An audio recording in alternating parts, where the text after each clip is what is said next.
Et donc nous accueillons maintenant Nora Berra, secrétaire d'État chargée de la santé. Mesdames et messieurs,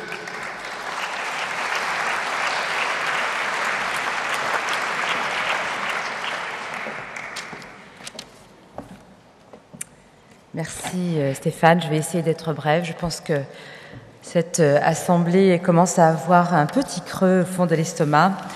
Chers amis, il me revient de clôturer cette merveilleuse soirée. Croyez bien que j'en suis très heureuse et honorée. Nous sommes passés par tous les sentiments, toutes les émotions aussi. L'admiration, la bienveillance, la surprise, l'enchantement, la reconnaissance, l'empathie, l'enthousiasme. La santé est un bien trop précieux pour qu'il ne soit pas partagé, pour qu'il ne soit pas l'objet d'une attention accrue et d'une véritable culture de la prévention. C'est le sens de manifestations et d'initiatives comme celle organisée ce soir par la jeune mais déjà affirmée Fondation du Rhin, à laquelle j'entends bien entendu apporter tout mon soutien et tous mes encouragements. Les politiques de santé sont trop fragiles sans la pleine adhésion des praticiens, des soignants, mais aussi sans l'engagement de la société civile, des mécènes, des artistes et des personnalités d'influence. Je souhaite donc féliciter la Fondation du Rhin et au premier chef le secrétaire perpétuel de l'Académie nationale de médecine, professeur Raymond Ardaillon, qui vient de conclure magistralement sa présidence, et le nouveau président de la Fondation, le professeur Gaudin. Je souhaite également saluer chaleureusement l'engagement de la princesse Chantal de France, de Richard Berry, mais aussi de tous les artistes talentueux qui se sont succédés sur la scène. Ce genre de manifestations sont des manifestations de prestige et elles sont si importantes pour récolter des fonds et sensibiliser un large public. Les maladies rénales, comme vient de le dire Xavier, touchent quelques 3 millions de personnes dans notre pays, 500 millions dans le monde, et il est juste qu'elles bénéficient de la même attention que les autres maladies, telles que les maladies cardiovasculaires ou la maladie d'Alzheimer ou le cancer.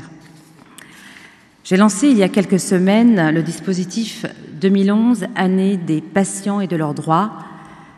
Le patient, il nous faut mieux l'accompagner, notamment le malade chronique, vers un rôle plus actif, avec la remise, pourquoi pas, d'un plan de soins à l'instar de ce qui est accompli dans le domaine du cancer.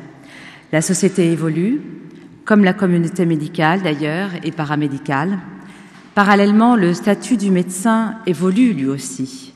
Il est devenu, en quelques décennies, un acteur incontournable de notre système de soins et je dirais un véritable patient-expert, expert de son propre quotidien, expert de sa maladie.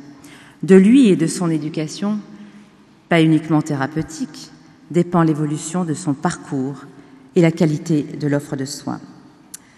Je souhaite qu'un livret d'information du patient en insuffisance rénale lui soit remis dès qu'il atteint un stade avancé de la maladie, avant même le stade de la dialyse, pour qu'il dispose d'une information complète sur sa prise en charge thérapeutique, qu'il s'agisse d'hémodialyse, de dialyse péritonéale ou de greffe.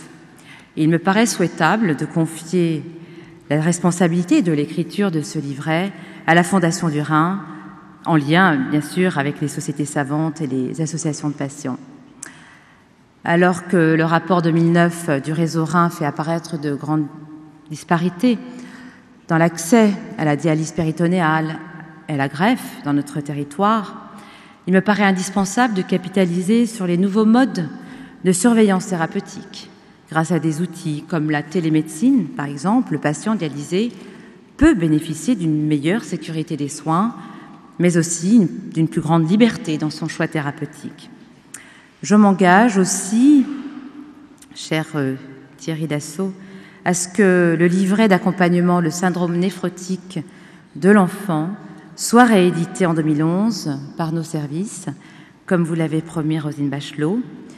Je vais pas revenir sur les greffes, m'attarder là-dessus, mais je voudrais juste dire un mot sur l'association Don de soi, don de vie et saluer l'initiative de Marie Berry, qui a eu cette excellente idée de vouloir faire ériger un monument à la mémoire de tous les donneurs anonymes afin de valoriser la démarche du don.